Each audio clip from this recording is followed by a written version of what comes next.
Hey guys, welcome to my videos. So guys, yesterday the temperature was in positive, but today again it has gone in negative. So this is the downspout extension I have done. This is where my downspout comes, and this area is covered with snow. Now you see the danger here, because water comes out from this place.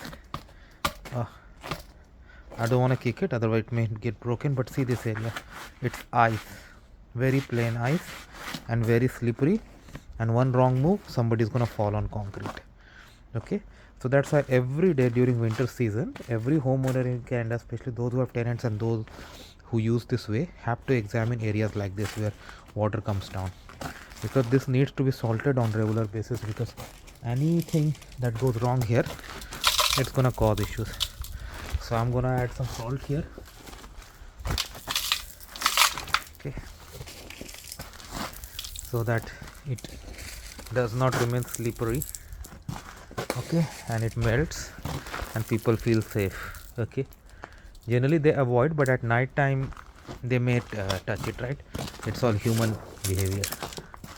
Okay, so if you are a homeowner, make sure you salt these areas for sure, and regularly, every day you do, I would say, during winter season. At least examine once and find out if it needs any salting.